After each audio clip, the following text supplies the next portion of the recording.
focus, our impact, and our energy. And I just want to say, welcome to Rise and Lead. This is our weekly place for change makers just like you to get inspiration, to learn new tools, and to get back into making the incredible impact in the world that you make today. For those of you who were impacted by the winter storm, I'm grateful to be here this week and grateful to be healthy. I hope you are the same and stay safe if you're getting out on some snowy and icy roads. Today, I want to talk to you about some of the hidden costs of overcommitment. And yes, of course, our change makers are very committed to their cause, they're passionate, they're inspired, but there is such a thing as overcommitting to our cause or taking action that's out of balance. And sometimes success can even turn into a trap. We can feel trapped and backed into a corner of busyness that's actually not aligned to the thing we sought out to create in the very beginning.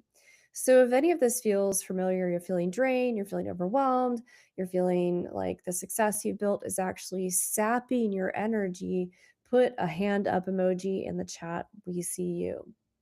I want to talk to you about the seductive trap of more. We live in a world, especially in the United States, where working extra hour, being busy is commended. It's almost bolstered up. It's like, oh, you're busy. That's great. Where for me, when I hear somebody say they're busy, they're working long hours, my question to them is, are you satisfied? Are you happy? Are you aligned? Are you actually doing the things and achieving the balance you want to create a life of all the things that you want to have in it? The problem with this trap of doing more is that initially saying yes feels really great and maybe even feels aligned at first. But here's the thing, growth looks like opportunity, but then it quietly can turn into obligation. When our inspiration and our thing that's calling us to take action that we have a superpower ability to create in the world turns into obligation, this is where our energy feels burdened. We feel exhausted. We feel overwhelmed. We feel like our calendar is full of things that don't make sense anymore. And it's a very easy balance to lose sight of. When we have excitement that turns into expectation, that's not a place we want to be in. Or where we feel initially expansion, but that turns into overwhelm. These are some of the symptoms that you've fallen into the trap of doing more. You might also see some early signs of constant busyness. There's no spaciousness or white space in your calendar. There's no state of flow anymore. You feel stretched thin and you don't know what to cut out. Not all overwhelm comes from failure. Some of it actually comes from winning and it comes from success. But the most successful people that I know are the ones that learn how to step back and do less and find their balance and get regrounded and back into flow. So let's talk about this illusion of indispensability. A lot of leaders who are successful, the reason they get into this burnout zone and this false illusion of doing more is they have this false limiting belief that they are indispensable. And why is this a problem? Well, first of all, being indispensable is an ego problem. It is also a fear problem. And when we're trying to grow and expand our business as visionaries and leaders, we want to be in abundance and love instead of ego and fear. You can feel totally different energy when a leader is in abundance and love and clearly expressing their why, clearly expressing their vision and purpose, versus a leader who is in fear, comparison, and ego. And so, how do we get out of this false sense of indispensability? Some of the ways you might find, or I guess, the objections that leaders have regarding indispensability is they fear like that people can't do things the same way they do or with the same level of quality. They're also afraid of actually delegating tasks to others. Some of it's due to a need for control or a need for high quality and a disbelief that other people can do it as well or even better than the leader can do. They're also feeling the pressure that they've created based on their past successes. So they have like a level of quality, a level of what they've delivered in their services or their product, and they feel the pressure to continue doing that. And they don't know or believe there's another way to do this by allowing other team members to step up just because of how they've done it in the past. The problem with this is it creates what I like to call a success debt. Okay. When we have previous wins and they create an unspoken expectation of constant availability and constant deliverability, that's success debt. It's similar to when we have sunk costs, there's debt there as well, except this has a a very strong impact on your energy, your emotions, your spirit, and how you show up. Some examples of this would be you're always the bottleneck in your business. You're the person holding things back. You're always the fixer. You're always the one who has to be the strong one and hold it together for the business. Here's my key insight for you on this. Indispensity feels like importance, but it often becomes a cage or a trap. So if you're feeling this resistance to delegation, trusting your team, outsourcing, knowing there's another way because of control and past pressures for success, realize that you're actually stuck in a box or a cage because of this limiting thinking. And then once you clearly feel that and clearly can get past that, just recognize that there's actually a different way of showing up and we can get out of that cage. Before we talk about how to get out of that cage, I want to talk to you about the erosion of focus and impact when you're stuck in the cage.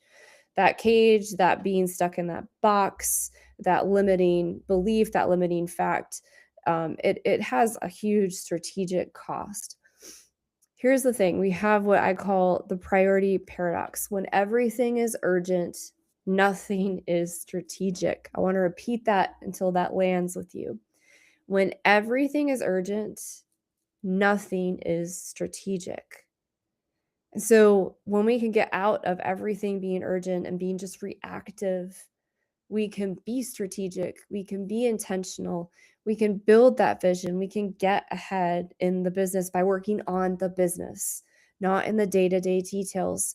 And leaders that are stuck in this box, stuck in this priority paradox, never are thinking ahead, and they're the ones that aren't able to pivot and keep up with the state of the economy, the state of politics, the state of the world to remain relevant, which is why we need to get you out of the cage and out of this priority paradox. In fact, this overcommitment leads to reactive decision making and not data-based decision making, not your why of why you started your company decision making. So you get further and further out of alignment, further and further lost when you're stuck in priority paradox. We want to get you out of that. How might this show up for you? How might you know you're stuck in this? Well, you'll notice that in your schedule, you have less time to think. And we call super thinking, where you can think about how to grow the business, how to work on the business instead of the day to day tactics. So get out of that admin, day to day delivery, and think long term for the business. That is what we want for super thinking time. When you don't have time for that, you know you're stuck in the box. You'll also notice you have reduced creativity, reduced strategic capacity, and you'll have fewer high leverage decisions. We don't want you standing on a foundation that's about to crumble. So here's my key insight for you on that. Expansion without focus does not scale impact, it fractures it. Okay. We want to get your focus back to where it should be. And that means getting out of that cage, getting out of that box, and getting back into that leadership mode and back into energized, excited, aligned balance where you can make strategic decisions and focus on the business. The true cost of this alignment, this lack of this priority paradox trap, this commitment to doing more, this over busyness or chasing the next shiny object, it's more. It's an invisible cost for a lot of things, but it's more than just time and money, okay? It has an emotional cost. Perhaps you're feeling like a failure.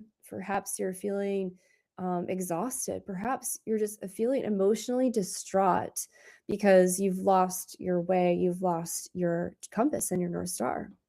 And that might also feel like you've lost your swag, you've lost your vibe, you've lost your demeanor, right? Your energy.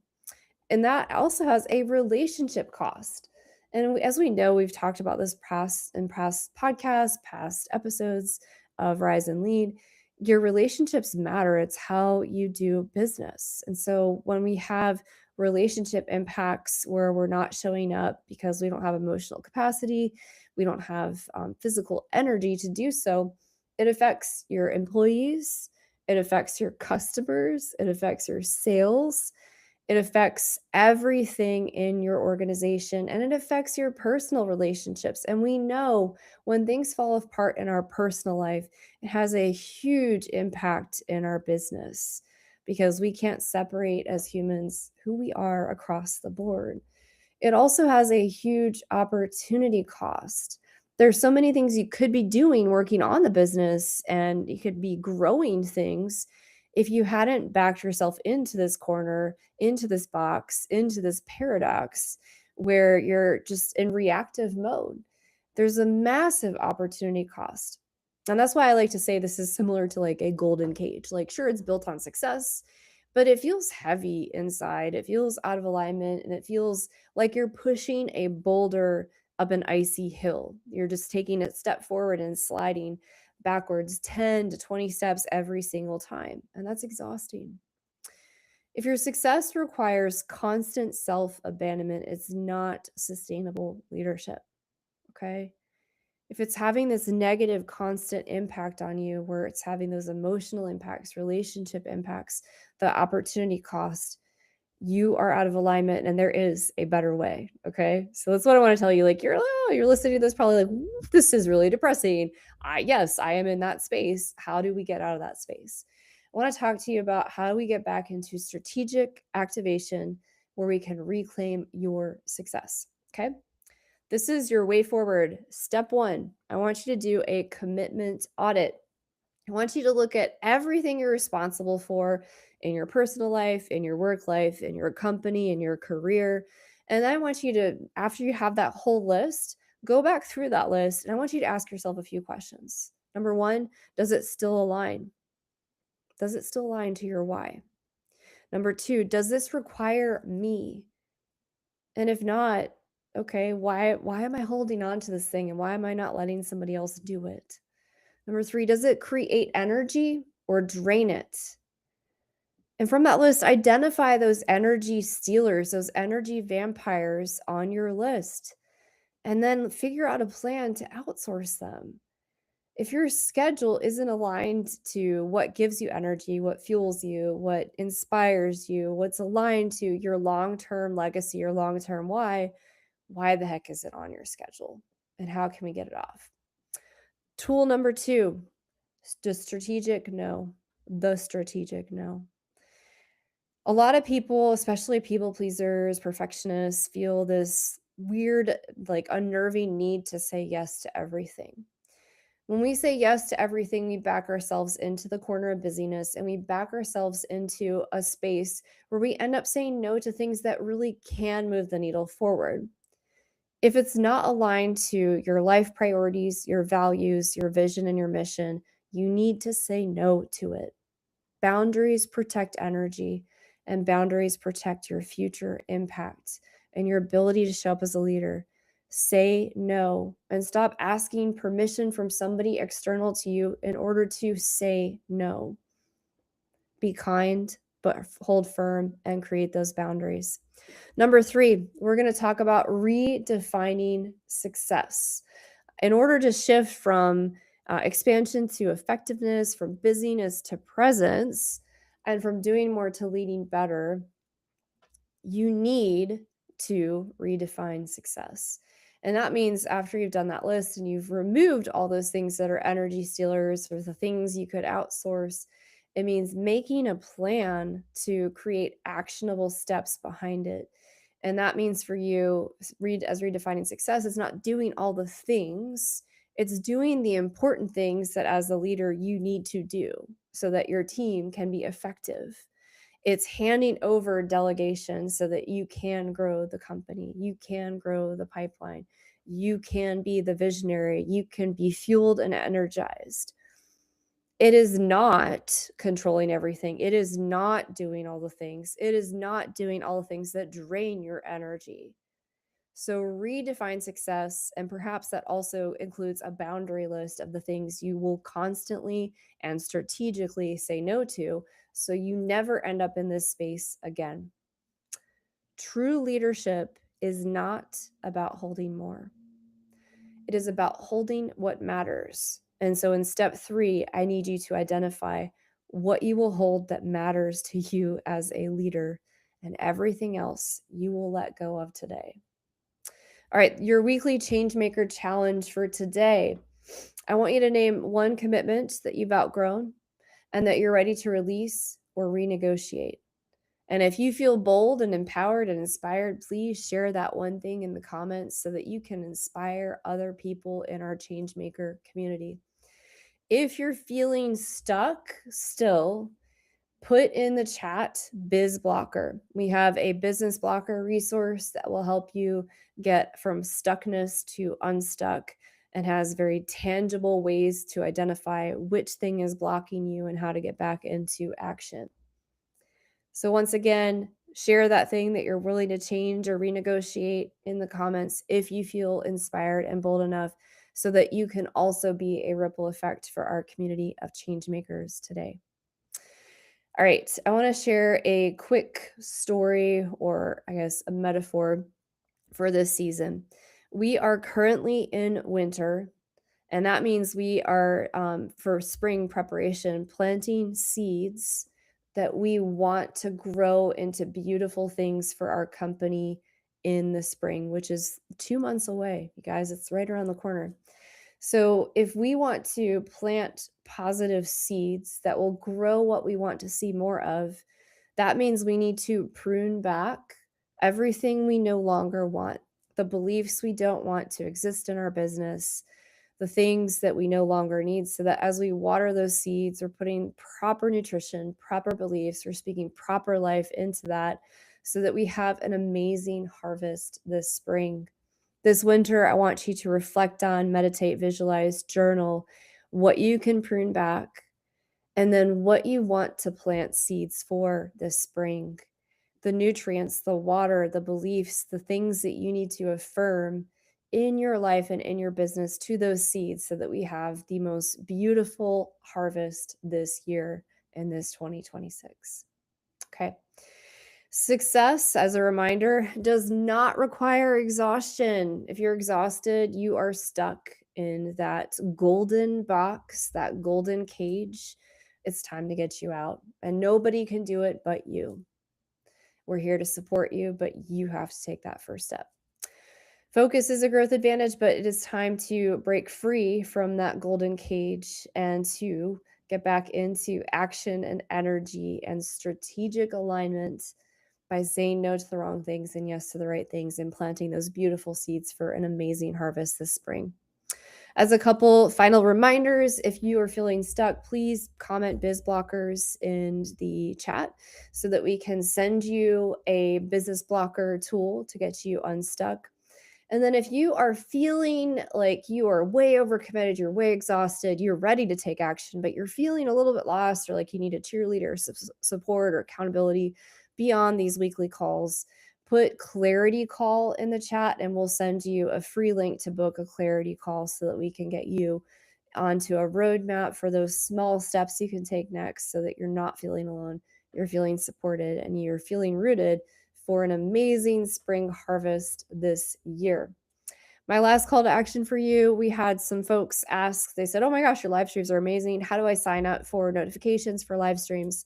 If you want to be part of our Rise and Lead community, put in the chat Rise Up, and we'll send you a link to sign up and subscribe for Rise and Lead newsletter, which will give you the insider scoop for the topic of the week. And we'll also be reaching out to our Rise Up community for future ideas around content that we can speak to each week so that we are covering the topics that are most important and most timely for you today. Of course, if this inspired you, please share it with somebody else.